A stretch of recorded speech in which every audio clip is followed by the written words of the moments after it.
नमस्कार दोस्तों, आपका क्राइम कहानी में स्वागत है। दोस्तों, जिस तरह से क्राइम करने के बाद आरोपी पूरी बचने की कोशिश करता है, लेकिन आखिरकार वो अपने कुछ जो है पीछे ऐसे एविडेंस छोड़ के चले जाता है, ऐसे कुछ सुराग छोड़ के चले जाता है, जिसकी वजह से आखिरकार उसे जो है फिर पुलिस पकड़कर और सलाखों के पीछे भेजती है। आज की एक ऐसी ही कहानी है जिसमें एक लड़की जो एक लड़के से बेपनाह मोहब्बत करती है। लड़का उससे प्यार नहीं करता है, लड़की बेपनाह मोहब्बत करती है, लड़की उससे शादी करना चाहती है, लेकिन लड़के को जो है उस लड़की से शादी नहीं करनी थी और इसी वजह से उसने बड़ा षड्यंत्र रचा और उस लड़की को जो है मौत के घाट उतार दिया। ये कहानी है उत्तर प्रदेश के जौनपुर इलाके की सोनी कुमारी की। सोनी कुमारी जो रमेश यादव उर्फ राज से बेपनाह मोहब्बत करती थी। राज जो है वो जो है बिहार का रहने वाला था और जो है सोनी कुमारी जो उत्तर प्रदेश की रहने वाली थी। दोनों के बीच जो है मुलाकातें होती है, दोनों के बीच प्यार होता है। सोनी कुमारी उससे बेपनाह मोहब्बत करती है।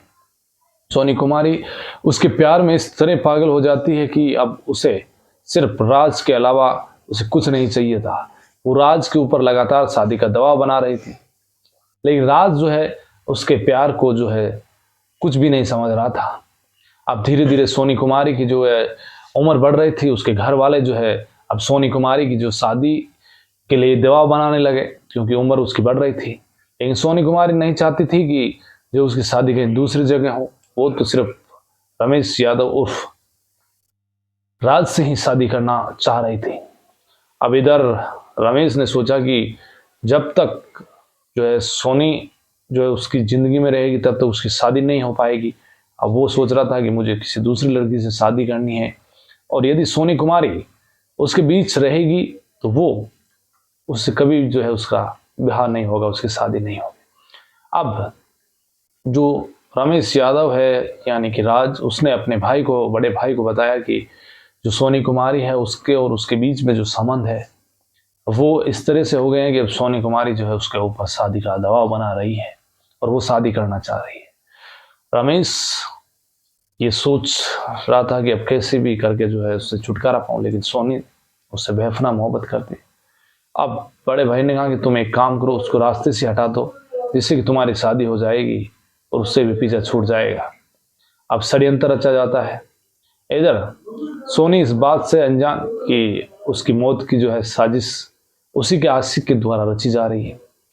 अब सोनी जो उत्तर प्रदेश के जौनपुर की रहने वाली और रमेश और फराज जो है बिहार का रहने वाला, बिहार के गोपालगंज का रहने वाला, अब उसने फोन किया इसी फरवरी महीने में। 3 फरवरी को जो है उसने बिहार बुला लिया गोपालगंज। इस बात से अनजान सोनी की आखिरकार उसका जो है आशिक उसकी मौत का जो है सामान लेकर बैठा है और उसके कुछ ही घंटों के बाद जो है इस संसार से जाने का उसका वक्त आ चुका है। वो इस बात से अनजान थी। वो सीधी उत्तर प्रदेश के जौनपुर से सीधी गोपालगंज पहुंच गई। इधर उसका भाई और उसका एक दोस्त पवन, वो उसकी जो है मौत की साजिश रचकर बैठे थे। उसे एक खेत में लेकर गया राज। ले जाने के बाद एक देसी कट्टे से उसके सर में जो है उसका देसी कट्टा बिल्कुल उसके कनपट्टी में लगाकर उसका जो है उसने फायर कर दिया। सोनी की जो है मौत हो चुकी थी। अब मौत के बाद उसके शव को जो है एक गेहूं के खेत में पटक दिया। 4 फरवरी 3 फरवरी को उसका मर्डर किया। फिर पुलिस को सूचना मिली, गोपालगंज पुलिस को, कि एक लाश पड़ी हुई है। पुलिस आती है, उसे उठाती है, लेकिन एक छोटे से टैटू की वजह से जो हाथ पर कुरा हुआ था उसकी वजह से जो है सोनी कुमारी का पता लगा। सोनी कुमारी जो है अब उत्तर प्रदेश के जौनपुर के रहने वाले, उसके घर वालों को सूचना दी गई।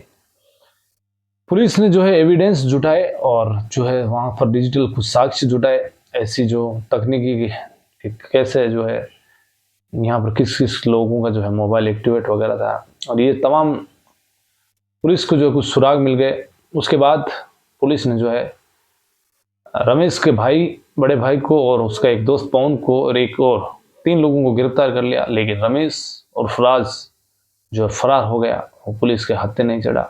लेकिन एक जो है बेपनाह मोहब्बत करने वाली लड़की का राज ने किस तरह से जो है कत्ल किया, यदि उसे शादी नहीं करनी थी तो वो उसे बता सकता था, उसे कह सकता था, उसे पीछा छुड़वा सकता था, क्योंकि दोनों का राज्य अलग। लेकिन आखिरकार उसने गलत रास्ता चुना और गलत रास्तों का अंजाम भी गलत होता है। तो अब उसकी गिरफ्तारी के बाद में उसको कड़ी सजा मिलेगी। तो आज की कहानी में बस इतना ही। तो कल फिर मुलाकात होगी।